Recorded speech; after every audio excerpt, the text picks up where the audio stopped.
Good morning, friends. I'm Michael Kovnat, and this is the Next Big Idea Daily, the podcast that helps you sharpen your mind in just a few minutes a day. Now, if you've ever been called a people pleaser or found yourself constantly putting others' needs before your own, what you're experiencing may actually be a trauma response called fawning.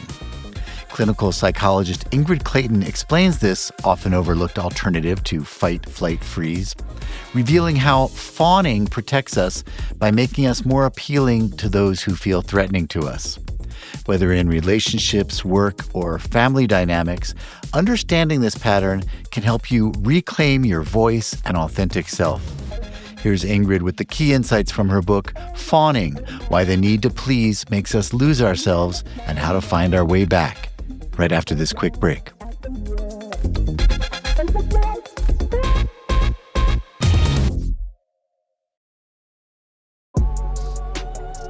Vitamin Water Zero Sugar has great taste, zero BS, and obviously zero sugar. For those with zero room in their calendar, zero patience for slow walkers, those who get 0 hours of sleep on a Saturday night,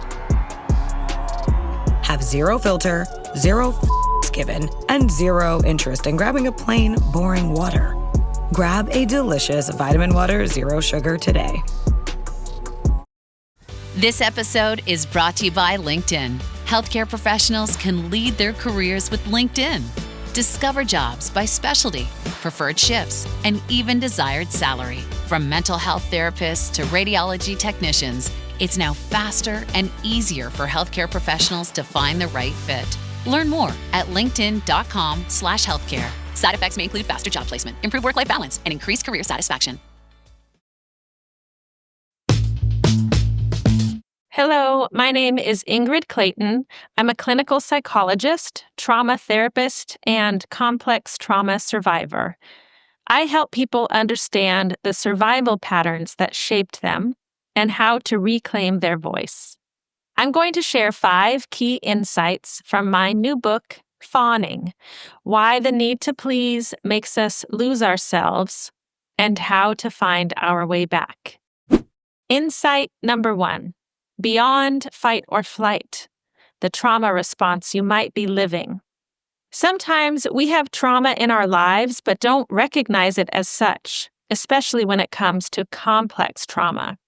Unlike the more commonly understood forms of trauma, like a car crash or a natural disaster, complex trauma is prolonged and ongoing. It doesn't come from a single clear event, but rather from persistent threats to our safety and sense of self, or what's possible in our vital relationships. It's often rooted in childhood or relational experiences, like growing up with an alcoholic parent, enduring emotional neglect, facing poverty or racism. These are not one-time shocks, but slow drip injuries to the nervous system and the spirit. In these situations, the typical trauma responses we think of, fight, flight, or freeze, often aren't options. You can't fight your parent or flee from your family at age 6, and freezing only goes so far.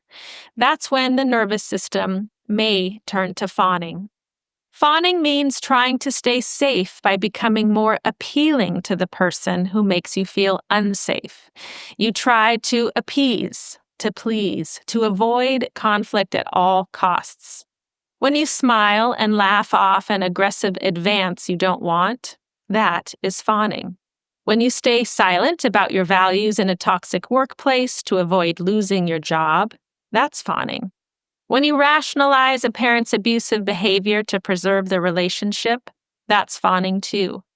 For me, growing up with a narcissistic stepfather, I learned to fawn early and often, but I didn't have the language for it until I became a trauma therapist and discovered the term fawning, coined by psychotherapist Pete Walker.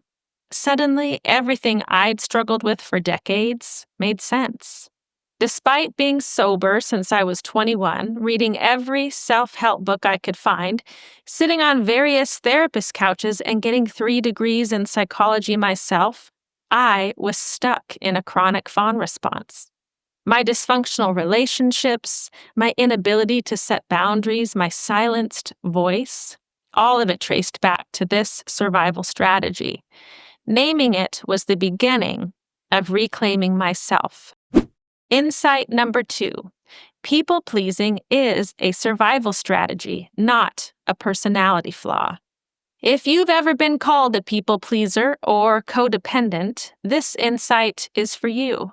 One of the goals of fawning is to take the blame and shame out of those labels and to help people understand why they may have adopted these behaviors in the first place.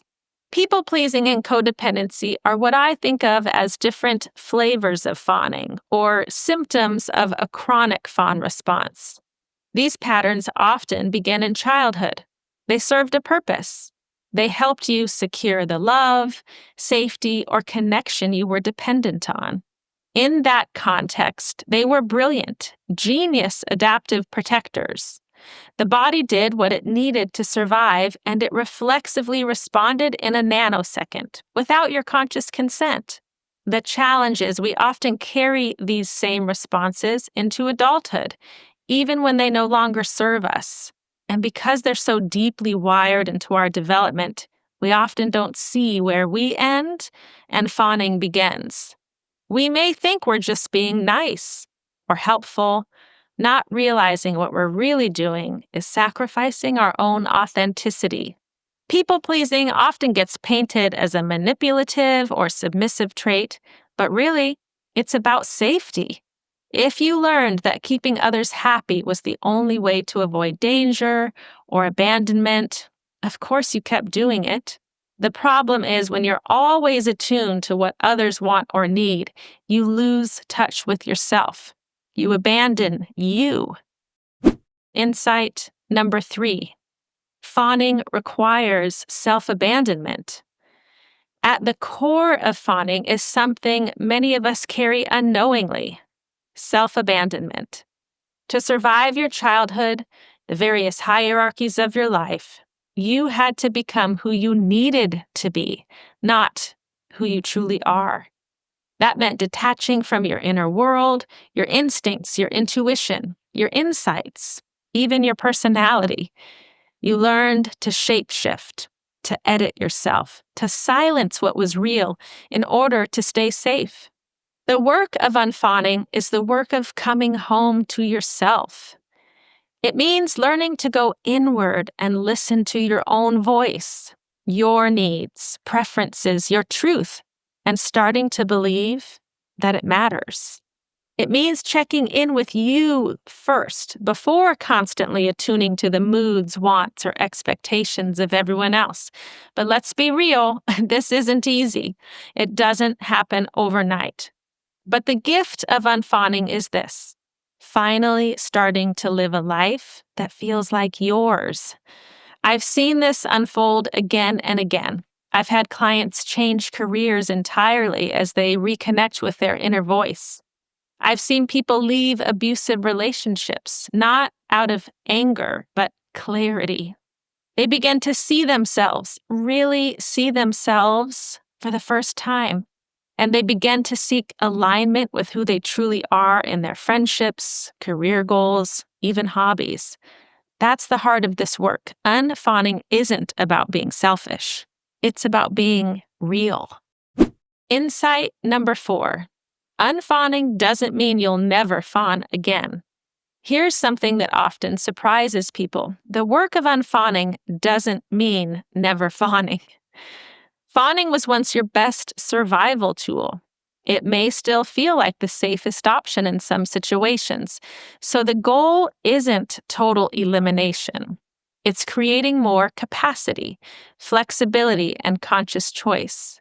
It's when we don't default to fawn every single time. There may be moments when the body might still choose to fawn because that's what feels safest in that moment, and that's okay. What's different is that we're not trapped in the response anymore. We can better assess and perhaps even decide, is fawning the only way through right now? This work invites us to step out of all or nothing mindsets. We're not aiming to go from broken to healed. from unsafe to always safe. That's not realistic. Unfawning is about growing our capacity, stretching into new emotional and relational territory, learning to hold discomfort, risk vulnerability, and explore new ways of being. And yes, it will feel scary. The nervous system will likely still equate discomfort with danger. But part of this work is learning to distinguish between the two. We're forging a new path, one that may not have been modeled or ever felt possible. But with each step, each boundary set, each moment of truth spoken, we strengthen the muscles of self-trust. Insight number 5. It's not your fault. One of the most important things I want you to hear is this. It's not your fault. We live in a world that often requires fawning. From rigid hierarchical work environments to patriarchal systems and racial inequality, many of us learned early on that being agreeable, accommodating, and non-threatening is what keeps us safe. In systems that don't recognize or value our full humanity, fawning isn't weakness, it's wisdom, it's adaptation. But when we understand that, we can start to see our behaviors with more compassion. We can stop blaming ourselves for doing what we had to do. We can recognize the double binds we're often placed in, where there was no good option or no clear way out. And now, our work is to grow beyond rigid coping, to move out of our childhood patterns and into the rest of our lives. Not by erasing what's protected us, but by honoring it and then slowly moving out from there into more internal safety.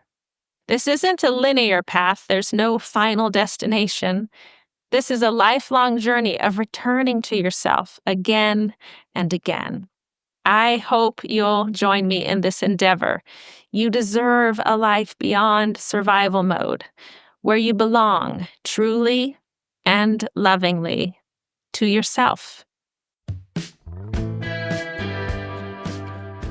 Thank you, Ingrid. Okay, everyone, you can get a copy of Fawning using the link in the episode notes. That's our show for the day. If you got something out of it, please leave us a 5-star rating and a glowing review so others can find it too. And go to nextbigideaclub.com if you'd like to find out about our hardback subscription club, where we'll send you right to your door the best new nonfiction books as selected by our curators Malcolm Gladwell, Susan Cain, Daniel Pink, and Adam Grant. Check that out at nextbigideaclub.com and use the code DAILY for a 20% discount. That's nextbigideaclub.com and use the code DAILY. I'm Michael Kovnat. See you tomorrow.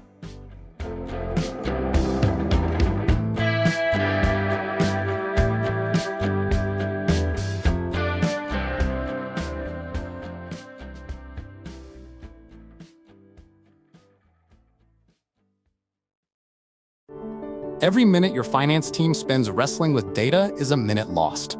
Insight Software's AI-powered insights instantly move you from complexity to clarity. Automated analysis, real-time reporting, strategic recommendations, all at your fingertips. Transform how your finance team works and watch your business grow. Stop wasting time. Start making smarter decisions. Learn more at insightsoftware.com/AI.